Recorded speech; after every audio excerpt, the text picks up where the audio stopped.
Praise the lord. దేవుని యొక్క పరిశుద్ధమైన నామమునకు మహిమ కలుగును గాక. యేసు ప్రభువు వారు సిలువలో పలికినటువంటి 7 మాటల్లో 5వ మాట దప్పిగొనుచున్నాను అన్న ఒక మాటను ధ్యానం చేద్దాం. యోహాను సువార్త 19వ అధ్యాయము 28వ వచనంలో మనం చూసుకున్నట్లయితే మరి ఇక్కడ యేసు ఎరిగి లేఖనము నెరవేరినట్లు నేను దప్పిగొనుచున్నాను అనెను. అయితే ఈ యొక్క మాటను బట్టి మనం చూసుకున్నట్లయితే ప్రభువారు సిలువలో మన కొరకు 7 మాటలు మాట్లాడారు. అయితే ఆయన మాట్లాడినటువంటి యొక్క 7 మాటల్లో ఈ 5వ మాట మనం గమనించినట్లయితే దీని యొక్క మీనింగ్ ఏంటి అని అంటే మరి నేను దప్పికొనుచున్నాను, ఐ వాజ్ థర్స్ట్ అంటే ద లార్డ్ ఆఫ్ సఫరింగ్. ఆయన మన కోసం బాధపడినటువంటి వాడుగా ఉంటున్నాడు. అయితే యేసుప్రభు వారు సిలువలో మరి నిజంగా మరి మన కోసం దప్పికొన్నాడా అని అంటే ఆయన శారీరకమైనటువంటి దప్పిక మరి ఉందా లేదా అని మనం గమనించినట్లయితే ప్రభువారు మరి గురువారం రాత్రి సాయంకాల సమయంలో మరి ఆ యొక్క మరి శిష్యులతో కలిసి మరి ప్రభువారు మరి ఆ యొక్క మరి బల్లను మరి కలిగి ఉన్నప్పుడు అప్పుడు వారు భోజనం చేసి మరి పాత్రను మరి తీసుకొని మరి నీరు త్రాగినట్టుగా మనం గమనించవచ్చు. అయితే ఉదయకాల సమయంలో ఆ రాత్రి అంతా కూడా ఆయన మరి ప్రార్థన చేసుకుంటూ మరి అలాగా మరి తోటలో మరి గెత్సెమని తోటలో ఉన్నప్పుడు వారు ఉదయకాల సమయంలో మరి వచ్చి మరి బంట్రోతులు యేసుప్రభు వారిని మరి పట్టుకున్నారు. అప్పటి నుంచి మరి అలాగా ఆయన్ని మరి అలాగా యేసుప్రభు వారిని మరి పలు చోట్లకు మరి ఆయన 3 స్థలాలకు పిలాతు దగ్గరకు మరి క్లౌదియా చక్రవర్తి దగ్గరకు మరి అలాగా ప్రభువారిని తీసుకెళ్తూ ఆయన తిప్పుతూ అలాగ చేస్తూ ఉన్నప్పుడు ప్రభువారు నిజంగానే మన కోసం దప్పికొన్న వారుగా మనం గమనిస్తూ ఉన్నాము. అయితే ఈ యొక్క దప్పిక అనేది మనం చూసుకున్నట్లయితే ప్రభువారు ఆ యొక్క సిలువలో యెరూషలేము వీధుల్లో 9 గంటల నుంచి మరి 12 గంటల వరకు ఉదయకాల సమయంలో 6 గంటల నుంచి అలాగా ఆయన సిలువను మోస్తూ ప్రయాణము చేస్తూ మరి 12 గంటల నుంచి 3 గంటల సమయంలో అంతా అంధకారమయంగా మారుతూ ఉంది. అయితే ఆ అంధకారంగా ఉన్నటువంటి ఆ యొక్క సమయంలో మరి ప్రభువారు సిలువలో 7 మాటలు పలికినట్లుగా మనం గమనిస్తూ ఉన్నాం. అయితే ఆ 7 మాటల్లో ఈ యొక్క 5వ మాటలో మరొకసారి జ్ఞాపకం చేసుకున్నట్లయితే మరి ఆయన దాహం కొని దేవుడుగా ఉంటూ ఉన్నారు. అయితే మరి అక్కడ ఉన్నటువంటి ఆ యొక్క సైనికులు ఏం చేశారు అనంటే ప్రభు వారికి చిరకను అందించినటువంటి వారుగా ఉంటూ ఉన్నారు. ఈ చిరక సాదృశ్యం ఏంటి అనంటే ఈ చిరక అనంటే ఇది ఒక మరి పాపమునకు గుర్తుగా ఉంది. ఎందుకంటే మానవులందరూ మరి పాపపు ఆలోచనలు కలిగినటువంటి వారుగా దురుద్దేశాలు కలిగినటువంటి వారుగా ఉన్నారు కాబట్టి అయితే ఇక్కడ మనము మరి దేవుడు మరి మన కోసం ఆయన దాహంగా ఉన్నాడు అనంటే మరి మానవులుగా కూడా వారు దాహంతో మరి ఉంటూ ఉంటారు. అయితే మనుషుల యొక్క దాహం వేరు, ప్రభువారి యొక్క దాహం వేరు. మనుషుల యొక్క దాహం ఏంటి అనంటే ఈ లోకంలో మరి నిజంగా మరి డబ్బుల కోసం దాహం, మరి అలాగే సౌందర్యం కోసం దాహం, అలాగే లగ్జరీ లైఫ్ కోసం కూడా వాళ్ళు బాగా దాహంతో ఉంటారు. కానీ మన ప్రభువారి యొక్క దాహాన్ని బట్టి మనం చూస్తే ఆయన ఆత్మల కోసం మరి దప్పిగొన్నటువంటి వారుగా ఉంటూ ఉన్నారు. మరి నిజంగా అలాంటి ప్రయాస మరి పడటానికి యేసుక్రీస్తు ప్రభువారు మనుష్య కుమారుడుగా ఈ లోకానికి వచ్చారు కాబట్టి అందరిలాగా ఆయన కూడా మరి భోజనము చేసి దాహం అంటే నీరు త్రాగినటువంటి వారుగా ఉన్నారు. అయితే మరి నిజంగా మరి ఇక నీరు అనేది మనం చూసుకున్నట్లయితే ప్రభువారే సృష్టికర్తకే దాహం వేసింది. మరి ఆ యొక్క సృష్టికర్త మరి నిజంగా దాహం అందించేటువంటి మరి దేవుడుగా ఉంటూ ఉన్నారు. మరి నిజంగా ఆనాడు ఇశ్రాయేలు ప్రజల యొక్క దాహాన్ని తీర్చారు. అయితే మోషే మరి మాట్లాడాడు, ప్రభువా వీళ్ళు నీళ్లు కావాలంటున్నారు అని అంటే దేవుడు మోషేతో మాట్లాడాడు కదా, మోషే నువ్వు ఇదిగో ఈ బండను కొట్టు, ఈ బండను కొట్టినట్లయితే నీళ్ళు వస్తాయి అన్నప్పుడు మరి ప్రభువారు చెప్పినట్లుగా మోషే ఎప్పుడైతే బండను కొట్టాడో నీళ్లు విస్తారంగా వచ్చింది. అయితే ఆ నీటి ద్వారా ఇశ్రాయేలు ప్రజలు అనేక మంది వారి యొక్క దాహాన్ని తీర్చుకున్నటువంటి వారిగా ఉంటున్నారు. అయితే ఈ లోకంలో మరి నిజంగా మరి దేవుడు మనకు దాహాన్ని మరి భోజనాన్ని సమస్తాన్ని ఆయన అనుగ్రహిస్తూ ఉన్నాడు. కానీ మనమైతే ప్రభువారి యొక్క దాహాన్ని తీర్చలేని వారిగా ఉంటున్నాం. రక్షించబడ్డటువంటి మనము కూడా మరి నిజంగా ఈ లోకంలో మనకు ఉన్నటువంటి ఆ యొక్క అత్యాశను బట్టి మరి కోరికలను బట్టి మనము మరి యేసుప్రభు వారి యొక్క దాహాన్ని మరి పూర్తిగా మనము తీర్చలేనటువంటి వారుగా ఉంటూ ఉన్నాము.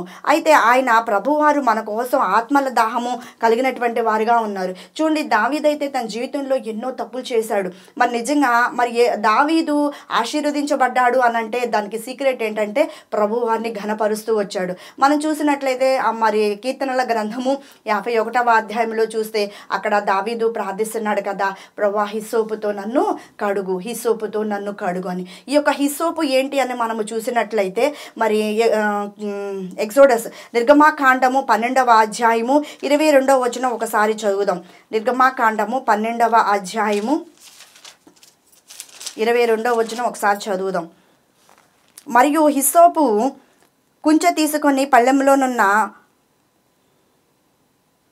రక్తములో దాన్ని ముంచి ద్వారబంధపు పైకమ్మిని 2 నిలువు కమ్మీలను పళ్ళెములోని రక్తమును తాకింపవలెను. తరువాత మీలో ఎవరునూ ఉదయం వరకు తమ ఇంటి ద్వారము నుండి బయలు వెళ్ళకూడదు.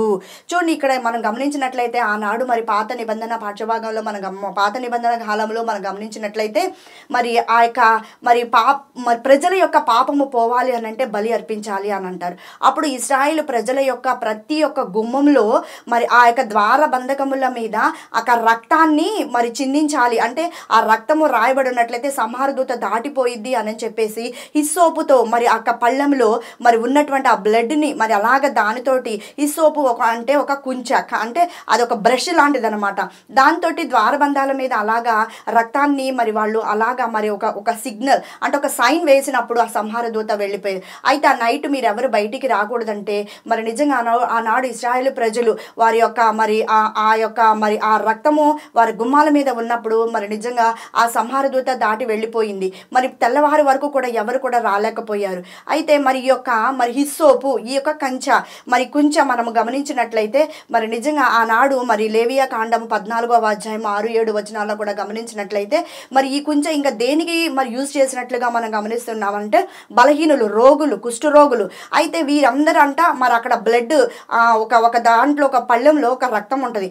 అది కనుక దాన్ని అలాగా ముంచి ఆ యొక్క రోగుల మీద దాన్ని అలాగ అప్లై చేసినప్పుడు వారికి ఉన్నటువంటి ఆ బలహీనత అంతా కూడా మరి శుద్ధి చేయబడి వారు పవిత్రపరచబడి పాలెము వెలుపల ఉన్నటువంటి వారందరూ కూడా తిరిగి మళ్ళీ పాలెంలోనికి వెళ్ళిపోవటానికి వాళ్ళు స్వస్థత పొందుకున్నటువంటి వారుగా ఉంటున్నారు.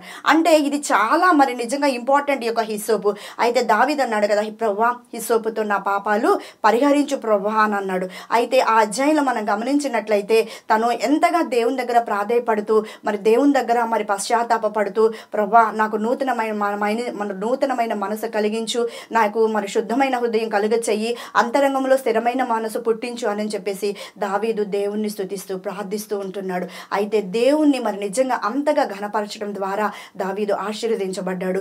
దావీదుని అందుకే దేవుడు అంటున్నాడు కదా, నా హృదయానుసారుడు అని అన్నాడు. మరి నిజంగా దావీదు జీవితంలో చేసినటువంటి ప్రతి ఒక్క దోష క్రియను బట్టి మరి అక్కడ హిస్సోపుతో నన్ను కడుగు ప్రభువా అన్నాడు. హిస్సోపు అని అంటే అది నిజంగా ఎంత ఇంపార్టెంటో మరి నిజంగా మనం గమనిస్తూ వచ్చాము. మరి నిజంగా ఈ యొక్క మరి నూతన మరి నిబంధనలో మనం ఉన్నాం కాబట్టి క్రీస్తు రక్తము ద్వారా మనము కడగబడ్డాము, నూతన పరచబడ్డాము.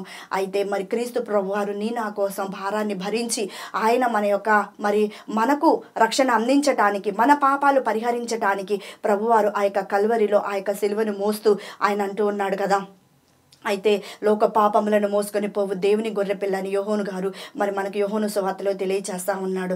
అయితే మరి మొదటి యోహోను రాసిన పత్రిక 1వ అధ్యాయము 9వ వచనంలో మనం గమనించినట్లయితే మన పాపములను ఒప్పుకొనిన ఎడల ఆయన నమ్మదగిన వాడు, నీతిమంతుడు కనుక ఆయన మన పాపములన్నిటిని కూడా మరి ఆయన పరిశుద్ధపరిచి పవిత్రపరిచి మరి ఆయన మన పవిత్రులుగా చేస్తాడు. నాకు ఆ వాక్యము లేఖనము మరి తెలియచేయబడతా ఉంది.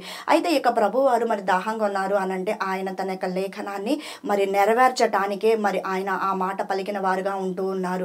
అయితే మరి ప్రజలు మరి చేదును అందించట్టు స్టిల్ ఇప్పుడు కూడా మన మానవులందరూ కూడా మరి ప్రభు వారికి ఏమందిస్తున్నారు అని అంటే ఆయనేమో మనకు రక్షణ ఇవ్వాలని మన భారాన్ని శిలువ మీద మోస్తూ ఉంటే మనమైతే మరి యేసుప్రభు వారికి నిత్యము మన యొక్క కోరికలను బట్టి మన యొక్క ఆశలను బట్టి మనం ఏం చేస్తా ఉన్నాం అంటే దేవునికి మరి ఆ యొక్క చేదును అందించే వారిగా ఉంటూ ఉన్నాము. మనము మరి ఒక ప్రవచనాన్ని గమనించినట్లయితే కీర్తనల గ్రంథము 69వ అధ్యాయము 21-22 వచనాలు చదువుకుందాం. కీర్తనల గ్రంథము 69వ అధ్యాయము 21-22 వచనాలు చదువుకుందాం. వారు చేదును నాకు ఆహారముగా పెట్టిరి, నాకు దప్పికైనప్పుడు చెరకను త్రాగనిచ్చిరి. వారు భోజనము వారికి ఉరిగా ఉండునుగాక, వారు నిర్భయులై ఉన్నప్పుడు అది వారికి ఉరిగా ఉండునుగాక. చూడండి, ఇక్కడ కీర్తనల గ్రంథంలో దావీదుగా రాస్తూ ఉన్నారు కదా యొక్క కీర్తన, వారు చేదును నాకు ఆహారముగా పెట్టిరి, నేను దప్పిగా ఉన్నప్పుడు చిరకను అందించి త్రాగనిచ్చిరి. అయితే మరి ప్రభు వారికి ఏమందించారంట? చిరకను అందించినటువంటి వారుగా ఉంటున్నారు. అయితే మనం చూసినట్టు ఇదే 78వ అధ్యాయము కీర్తనల గ్రంథము 20వ వచనం చదువుదాం. 78వ అధ్యాయము 20వ వచనము, ఆయన బండను కొట్టగా నీరు ఉబికెను, నీళ్లు కాలువలై పారెను. ఆయన ఆహారము ఇవ్వగలడా? ఆయన తన ప్రజలకు మాంసము సిద్ధపరచగా అని వారు చెప్పుకొనిరి.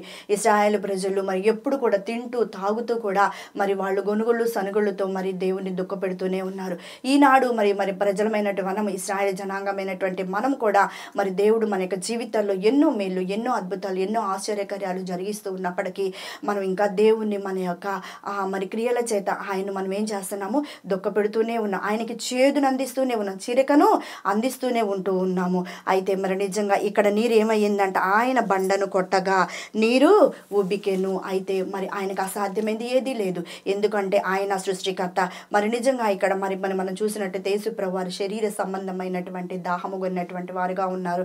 అయితే మరి లేఖన ప్రకారముగా మరి పరిశుద్ధ గ్రంథంలో తెలియజేసినటువంటి రీతిగా ఆయన మరి లేఖన మరి నెరవేర్పు కోసం మరి ఆయన సిలువలో మన కోసం మరి ఆయన మరి పలికినటువంటి యొక్క మాట మరి ఆత్మల యొక్క రక్షణార్థమై అనంటే నీవు నేను కూడా మరి ప్రతి ఒక్కరం కూడా మన పాపాల నుంచి విడుదల పొందాలి అని చెప్పేసి ప్రభువారు ఆశపడుతూ ఉన్నారు. అయితే ఇక మనం గమనించినట్లయితే యోహాను సువార్త 4వ అధ్యాయము, యోహాను సువార్త 4వ అధ్యాయము 6వ వచనం చదువుదాం. యోహాను సువార్త 4వ అధ్యాయము 6వ వచనం. అక్కడ యాకోబు బావి ఉండెను గనక యేసు ప్రయాణం వలన అలసి ఉన్న రీతిని ఆ బావి యొద్ద కూర్చుండెను. అప్పటికి ఇంచుమించు 12 గంటలాయెను.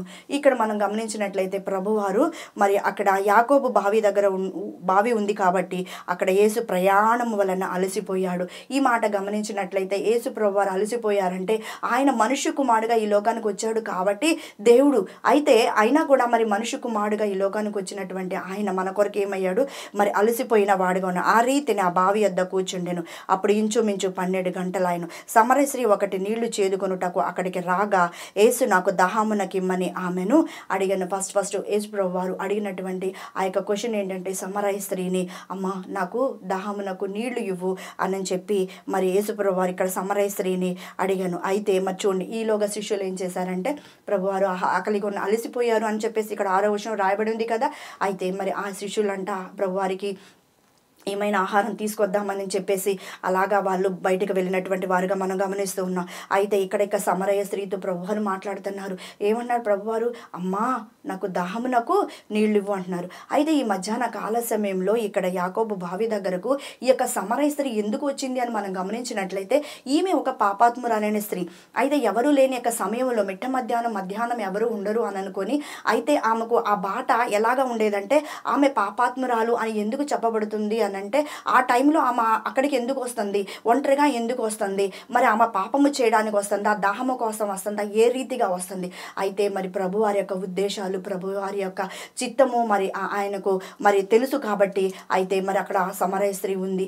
అయితే మరి ప్రభువారు దాహం కోసమే అక్కడ ఆగారా, సమరయ స్త్రీ కోసమే ఆగారా అని చూస్తే ఇక్కడ మరి అక్కడ సమరయ స్త్రీ ఆ పాపాత్మ స్త్రీలతో జరిగినటువంటి ఆ డిస్కషన్లో మనం గమనించినట్లయితే యేసు ప్రభువాన్ని దాహం అడిగినప్పుడు ఆయన ఆ యొక్క సమరయ స్త్రీతో మాట్లాడిన విధానము చూసినప్పుడు ఆమెకు గొప్ప కనువిప్పు కలిగింది. అయితే ఆమె ఆ పాపము చేయటానికి మరి పాపపు బ్రతుకుల్లో, పాపపు ఆలోచనలు, పాపపు నడవడికలో ఉన్నటువంటి ఆమె ఆ ప్రాంతమునకు వచ్చింది.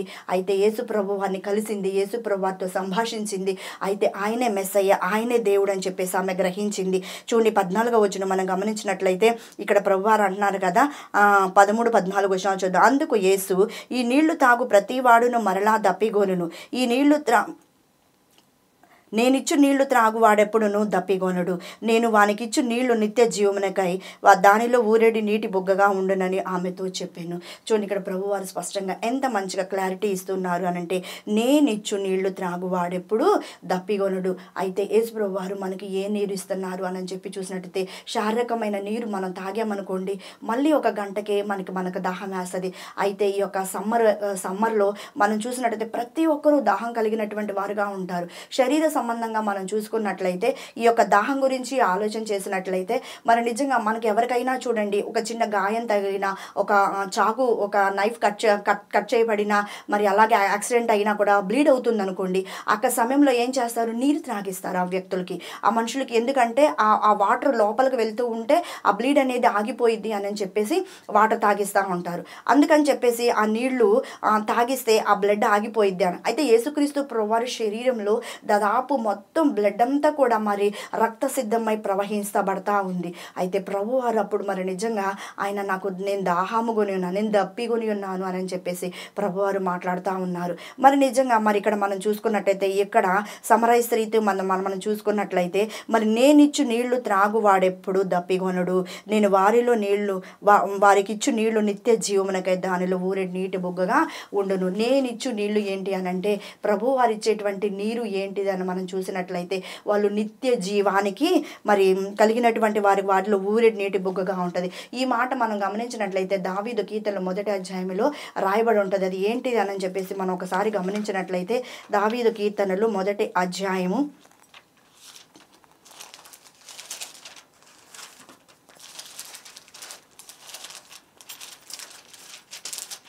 దావీదు కీర్తనలు మొదటి అధ్యాయము ఇంకా చూడండి, మనం గమనించినట్లయితే 3వ వచనం, అతడు నీటి కాలువల యోరను నాటబడినదై ఆకువాడక తన కాలమందు ఫలమిచ్చు చెట్టు వలె ఉండును. అతడు నీటి కాలువల యోరన నాటబడిన. ఈ యొక్క నీరు కాలువ అనేది ఏంటి అంటే మరి నీటి దగ్గర మరి కాలువ దగ్గర ఆ ఉన్నటువంటి ఆ యొక్క చెట్లు ఎప్పుడు పచ్చగా మరి ఏపుగా మరి ఫలవంతంగా ఉంటాయో అలాగే ఈ నీరు అంటే సాదృశ్యం దేవుని యొక్క వాక్యము. ఈ యొక్క వాక్యము నీడలో వాక్యము మరి మార్గములో మరి వాక్యము మనలో ఉన్నప్పుడు మనము బలమైనటువంటి అంటే మరి వాడక తన కాలమందు ఫలమిచ్చు చెట్టు వలె ఉంటాం. అంటే మనం ఫలభరితమైనటువంటి జీవితంలో ఉంటాము. దేవుని యొక్క వాక్యం మనలో ఎప్పుడైతే నివసిస్తుందో అప్పుడు మనం ఫలభరితమైనటువంటి జీవితంలో ఉంటాము. అందుకని చెప్పేసి ఈ యొక్క నీరు మనకు నిజంగా చాలా శ్రేష్టమైంది. ఈ లోకపు మరి ఈ యొక్క మరి చూసినట్లయితే మన శారీరకమైన నీరు మళ్ళీ తాగాలి అని కోరిక పుట్టిద్ది. అదే ఆత్మీయ దాహము ఏంటి అని అంటే వాక్యం మనలో ఉంటే వాక్యం మనల్ని బ్రతికిస్తుంది. వాక్యం మన పాదములకు దీపము. వాక్యం మనల్ని ఆలోచన చెప్పిద్ది, మనకి చక్కని గైడెన్స్ ఇస్తూ ఉంటుంది. అయితే మరి నిజంగా ఇక వాక్యాన్ని బట్టి మనం చూసుకున్నట్లయితే దేవుని యొక్క వాక్యం మనలో నిలిచి ఉన్నట్లయితే మనం నిత్య జీవానికి వారసులుగా ఉంటాం. అదే దేవుని యొక్క ఆశ, అదే దేవుని యొక్క ప్రణాళిక. మరి మనం అందరం కూడా రక్షణ పొందుకొని మరి దేవుని యొక్క మరి ఆ యొక్క రక్షణ మార్గంలో మన నిత్య జీవానికి వారసులుగా ఉండాలని ప్రభువారు కోరుకుంటూ ఉన్నారు. అయితే ఆయన లేఖన నెరవేర్పు కోసం మరి భూలోకానికి మన కోసం వచ్చినటువంటి వారుగా ఉంటూ ఉన్నారు.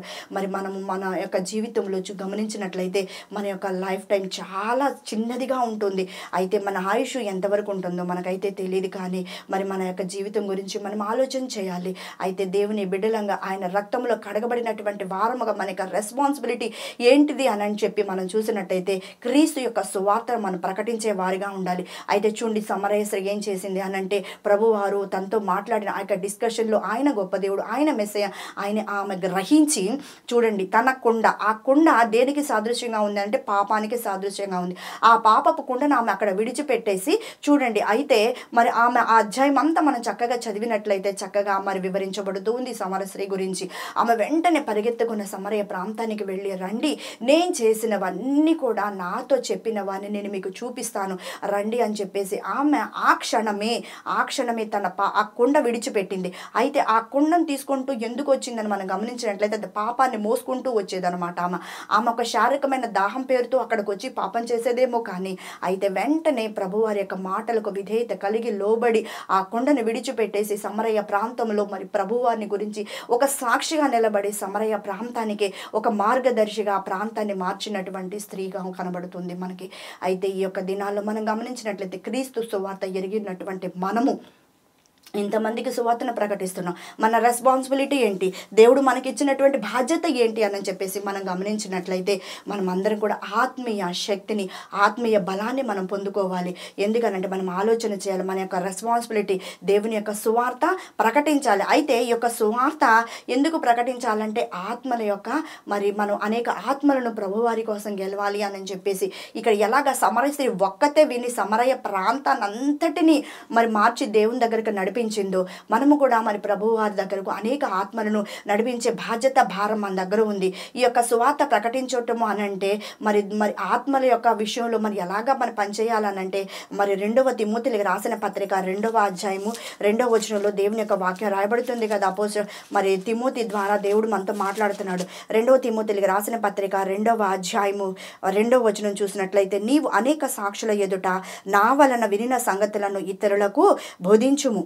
అయితే సామర్థ్యము గల నమ్మకమైన మనుషులకు అప్పగించుము. క్రీస్తు యేసు యొక్క మంచి సైనికుని వలె నాతో కూడా శ్రమను అనుభవించుము.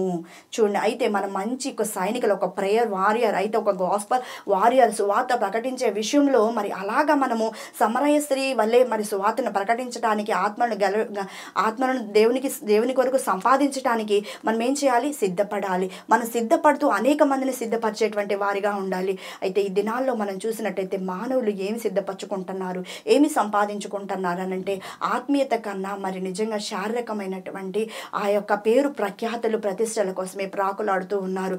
అందుకని ప్రభువారికి చేదును అందించేటువంటి వారిగా ఉంటూ ఉన్నారు.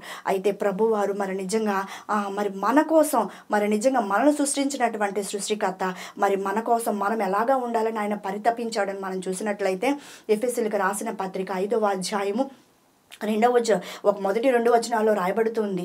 ఆయన మన కోసం ఏమయ్యాడంటే బలిగా ఆయనకు తనకు తానుగా అర్పించుకున్నటువంటి దేవుడుగా ఉంటున్నాడు. అయితే మరి మన కోసం బలిగా తనకు తాను అర్పించుకున్నాడు. ఎందుకు అర్పించుకున్నాడు అనంటే మనము మనం ఆయన బిడ్డలమైనటువంటి మనం పరిమళ వాసనగా ఉండటానికి.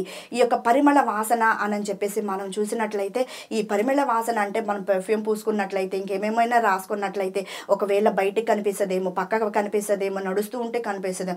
కానీ ఈ యొక్క పరిమళ వాసన మరి నిజంగా ప్రభు వారు ఇచ్చేటువంటి ఆ సువాసన ఎలా ఉంటుంది అనంటే మన క్రియల ద్వారానే కనిపిస్తూ ఉంటుంది. అయితే మనం ఎలాగా ఉన్నాము, మన యొక్క సాక్ష్యం ఎలా ఉంది, మన ప్రవర్తన ఎలాగా ఉంది అని చెప్పేసి దీని ద్వారా దేవుడు మనల్ని పరిమళ వాసనగా ఉంచటానికి ప్రభువారు తనకు తానుగా మరి ఆయన బలిగా అర్పించుకున్నటువంటి వాడుగా ఉంటున్నాడు.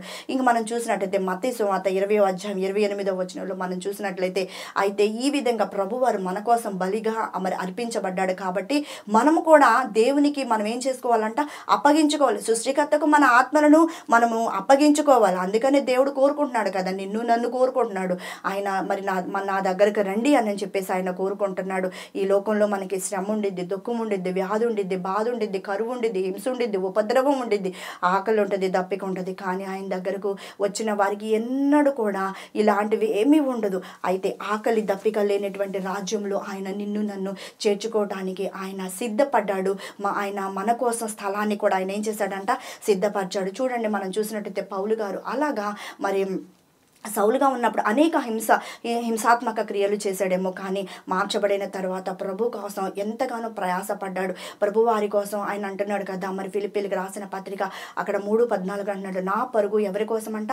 ప్రభు వారి కోసమే. నేను క్రీస్తు యేసునందున్న పిలుపునకు కలుగు బహుమానము పొందాలని నేను పరిగెడుతున్నాను అని అంటున్నాడు. అయితే మన పరుగు ఎటువైపు ఉంటుంది? అయితే మరి నిజంగా ఈ లోకంలో ఉండేటువంటి మరి దానికోసం మన పరుగు ఉంటుందా? లేకపోతే సిలువలో మన కోసం వేలాడినటువంటి మన కోసం రక్తాన్ని అర్పించినటువంటి ఆ ప్రభు వారి కోసం ఆత్మీయంగా మనం పరిగెడుతున్నామా? నిత్య రాజ్యంలో మనకు దేవుడు మన కోసం ఏ ఒక్క బహుమానాన్ని సిద్ధపరచాడని పౌలు గారి వల్లే మనం సిద్ధపడుతున్నామా? మనం ఆలోచన చేసుకున్నట్లయితే ఈ యొక్క మధ్యాహ్న కాల సమయంలో, ఈ యొక్క సమయంలో దేవుడు మరి మనతో మాట్లాడేటువంటి ఈ యొక్క లేఖన మరి వాక్యముల ద్వారా ప్రభువారు మన కోసం మరి ఆయన మరి శ్రమపడ్డాడు, బలిగా అర్పించబడ్డాడు. ఆయన పరిశుద్ధమైన ఆ యొక్క అమూల్యమైన రక్తాన్ని మన కోసం ఆయన అర్పించాడు అనంటే, అయితే ఎందుకు ఇవన్నీ ఆయన చేయవలసి వచ్చిందంటే మనము ప్రకాశించాలి అని కోరుకుంటున్నాడు ఆయన. మనం ప్రకాశించాలని, ఎలా ప్రకాశించాలి, మనం ఎలాగా వాడబడాలి అని చెప్పినట్లయితే లేఖనాల సత్యాలు మరి చక్కగా తెలియజేయబడతా ఉంది. అయితే ప్రభు అయినటువంటి దేవుడు రోహిగా ఆయనకు ఒక మంచి కాపరిగా, good shepherd, he's a good shepherd. అయితే దేవుడు మన కోసం మరి నిజంగా గొప్ప కాపరిగా మరి ఆయన సిద్కేన్, యెహోవా సిద్కేన్ అంటే ఆయన నీతి పరుడుగా మరి లోకంలో పాపము లేనివానిగా పుట్టాడు, పాపము లేనివానిగా మన కోసం శిలువ భరించాడు, పాపము లేనివాడిగా మరి దేవుడు మన కొరకు చనిపోయిన వాడిగా ఉంటూ ఉన్నాడు. అయితే మనం ఎలాగా ఉన్నాం? తల్లి గర్భంలోనే పాపముగా వచ్చాం. మన పాపాన్ని, మన శాపాన్ని తీసివేయడానికి యేసుక్రీస్తు ప్రభువారు నీ కోసం నా కోసం ఆయన బలి అయినటువంటి దేవుడుగా ఉన్నాడు. అయితే మనం రక్షించబడ్డం మన పని అయిపోయిందంటే కాదు. సమరయ స్త్రీ వల్లే దేవుని యొక్క సువార్తను మనం ప్రకటించాలి. అయితే మరి నిజంగా మరి ఎస్తేరు ప్రార్థించింది తన జనాంగం కోసం. ఎందుకు ప్రార్థించింది? తన జనాంగం నశించిపోకూడదని. మరి నిజంగా తను 3 దినాలు ఉపవాసం ఉండి మరి ప్రార్థించి తన జనాంగాన్ని గెలుచుకుంది. ఇంకా మరి మనం చూసినట్లయితే హన్నా ప్రార్థించింది. అయితే తన కుమారుని విషయంలో మరి దేవుని యొక్క సన్నిధిలో ప్రార్థించింది. అయితే తన యొక్క స్వార్థం కోసం ప్రార్థించలేదు, కానీ కుమారుని తిరిగి మరి తన కమిట్మెంట్ ద్వారా, తన యొక్క డెడికేషన్ ద్వారా కుమారుని మరి కలిగి మళ్ళీ తిరిగి దేవుని సన్నిధికి అప్పగించింది. అయితే ఈ యొక్క దినాల్లో మనము దేని కొరకు మన బిడ్డలను మరి మన సంఘంలో ఉన్న వారిని, మన తోబుట్టులు, మన శ్రేయోభిలాషను, మన బంధువులను, మన యొక్క ఫ్రెండ్స్ని, మన యొక్క ఇరుగు పొరుగు వారికి ఎవరికి సువార్త ప్రకటిస్తున్నాం, ఎవరిని దేవుని చెంతకు నడిపిస్తున్నాము. ఈ యొక్క దినాల్లో చూసినట్లయితే ఇంట్లో మనం ఉన్నటువంటి పిల్లల్ని దేవుని చెంతకు నడిపించలేనటువంటి ఫ్యామిలీస్ చాలా ఉన్నాయి. అయితే మరి నిజంగా చాలామంది నశించిపోతున్నారు. ప్రభువారు అంటున్నారు కదా లూకాసు వార్త 19వ అధ్యాయం 10వ వచనంలో, నశించిన దాన్ని వెదకి రక్షించడానికి నేను ఈ లోకానికి వచ్చాను అని చెప్తా ఉన్నాడు యేసు ప్రభువారు. అయితే మరి నిజంగా నశించిపోతున్నటువంటి ఈ లోకం కోసం ప్రభువారు నీ కోసం నా కోసం ఆయన ఈ లోకానికి వచ్చినటువంటి వారుగా ఉంటూ ఉన్నారు. అయితే మరి ఈ యొక్క ప్రభువారి యొక్క ఆశ, ప్రభువారి యొక్క దాహం ఏంటంటే, ఆయన అక్కడ 19వ అధ్యాయంలో మరి నిజంగా జక్కయ్య గొప్ప ఆశ కలిగినటువంటి వాడుగా మేడి చెట్టుకి ప్రభువాన్ని చూశాడు. అయితే వెంటనే ప్రభువారి యొక్క ఉద్దేశంలో జక్కయ్య ఉన్నాడు కాబట్టి జక్కయ్యని మరి దూరం నుండే చూశాను కదా, జక్కయ్య నువ్వు త్వరగా దిగిరాయ్యా, నేడు నీ ఇంటికి రక్షణ వచ్చింది అని అన్నాడు. అయితే యేసు ప్రభువారు నాకున్న ఆశను ఆయన చూసేటువంటి దేవుడు, మన ఆశను ఫలవర్తంగా చేసేటువంటి దేవుడు, మరి మన కుటుంబాల్లో రక్షణ అనుగ్రహించేటువంటి దేవుడు, సంతోషాన్ని నింపేటువంటి దేవుడు. అలాగా మన హృదయాలను, మన జీవితాలను ఆయన పరిపూర్ణము చేయటానికి మన కోసం వచ్చాడు. అయితే ఇలాగా దేవునిలో మనము గొప్ప నిరీక్షణ కలిగి మనం అలాగా కొనసాగినట్టయితే ప్రభువునందు నిరీక్షణ మనల్ని ఏం చేయదు, మరి అది మనల్ని సిగ్గుపరచదు. ఆ యొక్క నిరీక్షణ మనం గమనించినట్లయితే యెషయా గ్రంథము 44వ అధ్యాయము 2వ వచనం చూద్దాం. యెషయా గ్రంథము 44వ అధ్యాయము 44వ అధ్యాయము 2వ వచనం, నిన్ను సృష్టించి గర్భములో నిన్ను నిర్మించి నీకు సహాయము చేయవాడైన యెహోవా ఇలాగూ సెలవిచ్చుచున్నాడు, నా సేవకుడకు యాకోబు నేను ఏర్పరచుకున్న యెషూరును భయపడకుము, నేను దప్పిగల వాని మీద నీళ్లను, ఎండిన భూమి మీద ప్రవాహ జలములను కుమ్మరించేదను. చూడండి, ఇక్కడ దేవుని యొక్క వాక్యం రాయబడతా ఉంది యెషయా గ్రంథకథ ద్వారా. ఏంటంటే 3వ వచనంలో రాయబడుతుంది కదా, నేను దప్పిగల వాని మీద నీళ్లను, ఎండిన భూమి మీద ప్రవాహ జలములను కుమ్మరించేదను. అయితే మరి నిజంగా దప్పిగా ఉన్న వారికి ఆయన దాహము ఇచ్చేటువంటిగా చేసేటువంటి దేవుడు. అయితే ఈ లోకంలో శారీరకంగా మనము మామూలుగా ఎవరైనా దాహానికి మరి అడిగితే మనము మంచినీళ్ళు కూడా ఇవ్వలేనటువంటి వారిగా ఉంటాము. ఆ యొక్క మంచినీళ్ళు ఇవ్వలేనటువంటి వారిగా ఉంటున్నామనంటే మరి నా విషయంలో ఒక సన్నివేశం జరిగింది, అదే షేర్ చేసుకుంటున్నాను. ఏంటంటే నేను మరి ఇంటర్మీడియట్ చదివేటువంటి రోజుల్లో నేను వాటరు మరి ముందుగానే ఫిల్ చేసుకొని హాస్టల్లో ఉన్నప్పుడు నేను నా దగ్గర పెట్టుకునేదాన్ని. అయితే నా రూమ్మేట్ ఒక అమ్మాయి ఆ వాటర్ తీసుకొని తాగుతూ ఉంటే రోజు మా ఇద్దరికి ఆ నీళ్ళ దగ్గర ఫైట్ జరిగేది. అయితే ఆ అమ్మాయి ఒక అన్యురాలు, తను ఒక రోజు నాతో మాట్లాడింది కదా, నువ్వు వాటరు తీసుకుంటే కోపడుతున్నావు కదా, మీ జీసస్ ఏమని చెప్పాడు, నీళ్లు దాహముగా ఉన్న వారికి నీళ్ళు ఇవ్వాలని చెప్పాడు కదా అని చెప్పేసి తను చెప్పింది. అయితే ఇది శారీరకంగా మరి నిజంగా నీళ్ళ విషయంలో మనం ఇవ్వటానికి బాధపడతాం. కానీ ఇప్పుడు ఏంటంటే యేసు ప్రభు వారి యొక్క దప్పిక తీర్చటం మన యొక్క బాధ్యత, మన యొక్క మరి నిజముగా ఇది మన మీద ఆ భారము మోపబడింది. మరి నిజంగా శారీరకమైనటువంటి నీరు కూడా ఇవ్వటానికే మనకు మనసు లేనటువంటి దినాల్లో మనము జీవిస్తూ ఉంటే మరి ఆత్మీయంగా మనం గమనించుకున్నట్లయితే ప్రభు వారి యొక్క ఆత్మదాహం మనం ఎప్పుడు తీరుస్తాం? నీళ్ళు ఇవ్వటానికే అంత మంచి మనసు ఉండేది, అయ్యో వీళ్ళు నీళ్ళు అడుగుతున్నారు అని చెప్పి మనం ఆలోచన చేస్తే ప్రభువారి యొక్క తన యొక్క తృష్ణను ఎప్పుడు తీరుస్తాము? కీర్తనల గ్రంథం 42లో అంట కదా, దుప్పి నీటి వాగుల కొరకు ఆశపడినట్లు దేవా నీ కొరకు నా ప్రాణం ఆశపడుతుంది అని అంటున్నాడు భక్తుడు. అయితే మరి నిజంగా ప్రభువారు కూడా మరి నీ కోసం నా కోసం ఆయన ఆశపడుతున్నాడు, దప్పిగా ఉంటున్నాడు. అయితే మనం ప్రభువారి యొక్క దప్పిక తీర్చవలసినటువంటి బాధ్యత మన మీద ఉంది. చూడండి, నిన్ను సృష్టించి గర్భంలో నిన్ను నిర్మించి నీకు సహాయము చేయవాడిని. మనం పుట్టినది మొదలుకొని మరి నిజంగా మనం చనిపోయే వరకు ఆయన మన అక్కరలు తీరుస్తూ, మన దాహమును తీరుస్తూ, మన అవసరతలు తీరుస్తున్నాం. మనం ఏది అడిగినా కూడా ప్రభువారు అది మనకి దయచేస్తూనే ఉంటూ ఉన్నారు. చూడండి, అయితే మనం గమనించినట్లయితే ఇక్కడ 43వ అధ్యాయము 6-7 వచనాలు చూద్దాం. మరి ఇక్కడ 6-7 వచనం 6వ అధ్యాయము మనం మధ్యలో నుంచి చదువుదాము. ఇక్కడ గమనించినట్లయితే 6వ వచనము, దూరము నుండి నా కుమారులను, భూదిగంతముల నుండి నా కుమార్తెలను తెప్పించుము. నా మహిమ నిమిత్తము నేను సృజించిన వారిని, నా నామము పెట్టబడిన వారందరినీ తెప్పించుము. నేనే వారిని కలుగచేసి తిని, వారిని పుట్టించిన వాడను నేనే. కన్నులుండి అంధులైన వారిని, చెవులుండి బధిరులైన వారిని తీసుకొని రండి. చూడండి, మనము పుట్టాము, పెరిగామంటే ఎలా ఉన్నంటే దేవుని కార్యాలు చూడట్లేదు, మనం వివరించట్లేదు అని అంటే, కనులుండి మనం ఎవరో గుడ్డివారం, చెవులుండి మనం ఎవరో బదులు అంటే దేవుని యొక్క వాక్యము విని ఏం చేస్తున్నామంట, మర్చిపోతున్నాం. ఆయన కార్యాలు చూసి కూడా మర్చిపోతా ఉన్నాం. అయితే ఆయన నీటిని ద్రాక్షారసంగా మార్చినటువంటి దేవుడు, ఎన్నో అద్భుతాలు చేసినటువంటి దేవునికి దాహం వేసింది. ఆయన దప్పిగొన్నాడు మన కోసం. నిజంగా ప్రభువారి యొక్క ఆత్మ దాహాన్ని తీర్చడానికి నువ్వు నేను రెడీగా ఉన్నామా? ఈ యొక్క మరి సమయంలో మనం ఆలోచన చేసినట్లయితే, ఆయన తన యొక్క లేఖనాల నెరవేర్పు ప్రకారం ఆయన భూలోకానికి వచ్చి మన కోసం మరి మనిషి కుమారునిగా మరి జీవించి తన యొక్క తన యొక్క పనిని సంపూర్తిగా ఆయన నెరవేర్చి మరి సిలువకు అప్పగింపబడి మరి ఆయన బలిగా మన కొరకు మరి అర్పించబడ్డాడు. కాబట్టి మరి ఆయన యొక్క ఆత్మీయ దాహాన్ని మనము తీర్చడానికి మనం ప్రయాసపడదాము. ఆ రీతిగా దేవుడు మరి నిజంగా మరి మనం గమనించినట్లయితే, మనం ప్రతి ఒక్క మరి నెలలో మరి సండే మరి ప్రభు వారి యొక్క బలలో పాల్గొంటున్నాం. ఎందుకు? ఆయన యొక్క శరీరాన్ని, ఆయన యొక్క రక్తాన్ని మనం జ్ఞాపకం చేసుకుంటున్నాం. అయితే ఆయన రక్తాన్ని తీసుకునే అధికారం మనకు ఉన్నట్లయితే మనము దేవుని యొక్క సువార్తను ప్రకటిస్తున్నామా?